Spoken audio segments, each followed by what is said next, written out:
Hi friends, welcome back to Nizam వంటలండి. Morning లేస్తే చాలు పిల్లలకైనా ఆఫీస్ వెళ్ళే వాళ్ళకైనా లంచ్లో ఏం పెట్టాలని ఆలోచిస్తూ ఉంటాం. ఒక్కొక్కసారి మనకి కర్రీస్ ప్రిపేర్ చేయడానికి కూడా టైం సరిపోదు. అలాంటప్పుడు పచ్చి బఠానీ మరియు బంగాళదుంపతో ఇలా తప్పకుండా మీరు ట్రై చేసి చూడండి, రుచి అద్దిరిపోవాల్సిందే.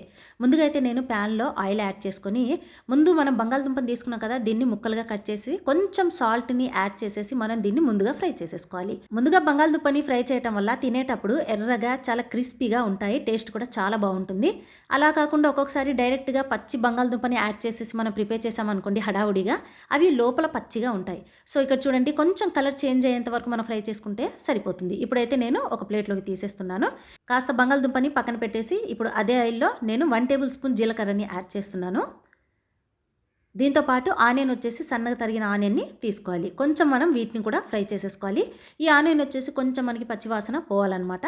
ఇంకా మీకు హెల్తీగా ప్రిపేర్ చేసుకోవాలనిపిస్తే క్యారెట్, బీన్స్ ఇలా ఏదైనా మీరు ఇందులోకి తీసుకోవచ్చు. నేను సింపుల్గా ఉంటుందనేసి నేను సింపులే మీకు చూపిస్తున్నాను. ఇందులో వచ్చేసి బంగాళదుంప, దీంతోపాటు పచ్చి బఠానీ, ఇందులోనే టమాటాను కూడా తీసుకోవాలి. కొంచెం ఈ టమాటా వచ్చేసి మగ్గనివ్వాలి. మనం ఇందులో పచ్చి బఠానీ కూడా తీసుకున్నాం కదా, ఇందులో ఉప్పు వచ్చేసి సరిపడినంత తీసుకోవాలి. దీంతోపాటు అల్లం వెల్లుల్లి పేస్ట్ కూడా తీసుకోవాలి. మరి ఇందులోకి సైడ్ డిష్ ఏది కూడా అవసరం లేదు, డైరెక్ట్గా ఇలా ప్రిపేర్ చేసి మనం లంచ్ బాక్స్లోకి తీసుకొని వెళ్ళిపోవచ్చు అనమాట.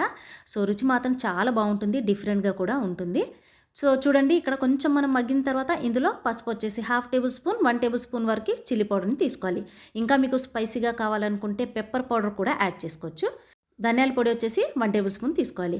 కొంచెం మనకి ఈ మసాలా మొత్తం పచ్చివాసన పోయేంత వరకు లో ఫ్లేమ్ మీద పెట్టి మనం ఫ్రై చేసుకున్న తర్వాత ఇందులోనే కొత్తిమీర కూడా యాడ్ చేసుకోవాలి. యాడ్ చేసిన తర్వాత కంప్లీట్గా లో ఫ్లేమ్ మీద పెట్టేసి మనం రైస్ తీసుకోవాలండి. ఉడికిచ్చినటువంటి రైస్ తీసుకోవాలి.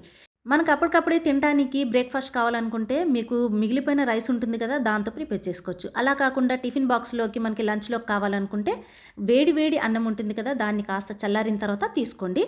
అసలు హెవీ అనేది లేకుండా చాలా సింపుల్గా, మసాలాలు ఎక్కువ యాడ్ చేయకుండా సింపుల్గా ఈ విధంగా ప్రిపేర్ చేసుకుంటే సరిపోతుంది. చాలా ఈజీ అండ్ హెల్దీ రెసిపీ కూడా, ఫటాఫట్ అయిపోయే రెసిపీ అనమాట. ఈసారి మీరు తప్పకుండా రైస్ ఇలా తప్పకుండా ట్రై చేయండి ఫ్రెండ్స్. బంగాళదుంపతో పచ్చి బఠానీతో ఈ రైస్ టేస్ట్ చాలా బాగుంటుంది. చూసారు కదా, కాస్త మన హై ఫ్లేమ్లో పెట్టి దీన్ని మిక్స్ చేసుకున్న తర్వాత నేను ఒక ప్లేట్లోకి దీన్ని సర్వ్ చేసేస్తున్నాను. చాలా టేస్టీగా డిఫరెంట్గా ఉండే ఈ రైస్ని మీరు తప్పకుండా ట్రై చేయండి. మీరు ట్రై చేసిన ఈ రైస్ ఎలా వచ్చిందో ప్లీజ్ నాకు తప్పకుండా కామెంట్ చేయండి. అండ్ ఈ వీడియో నచ్చినట్లయితే లైక్ చేయడం మర్చిపోకండి.